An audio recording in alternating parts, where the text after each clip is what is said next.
Anyway, I don't know what happened. This is the first satin black car that we wrapped.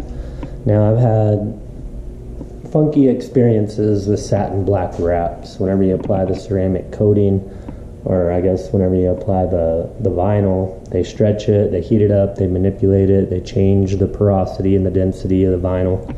And so whenever we go into the coating process, whenever we're laying out the coating as a liquid onto the surface, sometimes it can look streaky or splotchy, and satin finishes in general just have a unique or weird sheen or shine to them.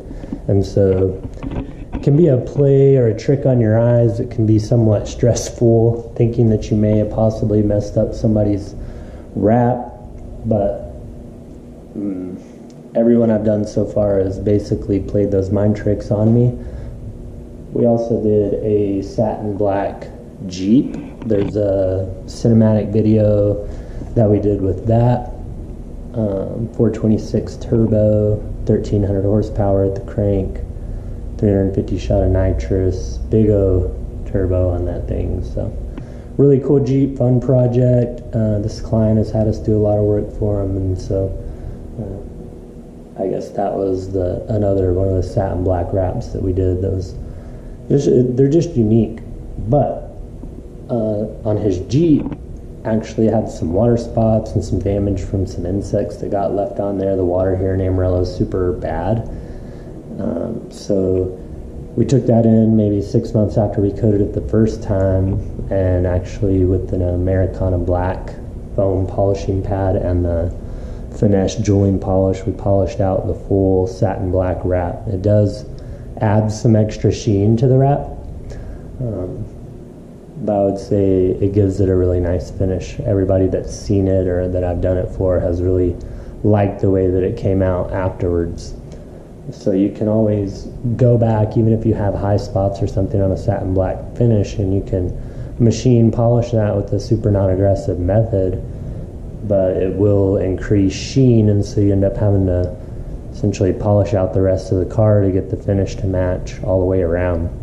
Otherwise, you can see where you've added sheen through the polishing and abrasion process, and it just doesn't match the finish. So yeah, another time that happened to me was the first Demon that I did, and that has a satin black painted hood.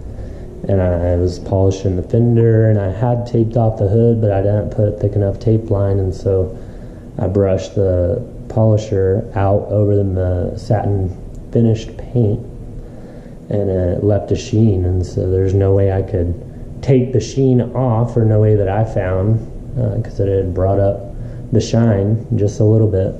So I ended up having to polish out that hood,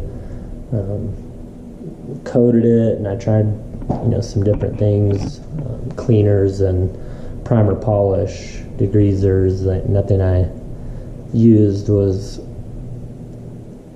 helping, essentially. But went back, like I said, with the Americana black foam pad and finesse jeweling polish and polish out the hood. Made like 2 or 3 passes on it, but the finish ended up coming out really nice. If you want to see that, I've got some photos. Just send me a message and I'll pass them on to you. Anyhow, so we got this car in last night, foamed it, Americana foam soap, then we brought it in. I guess the Americana, for any type of coating prep, it does have the silica infusion, so it leaves a base level of protection, but we're coming back with the stripper, ultimate oil and residue remover, stripping any protectants that were left on the surface, and then we did a final wipe with alcohol.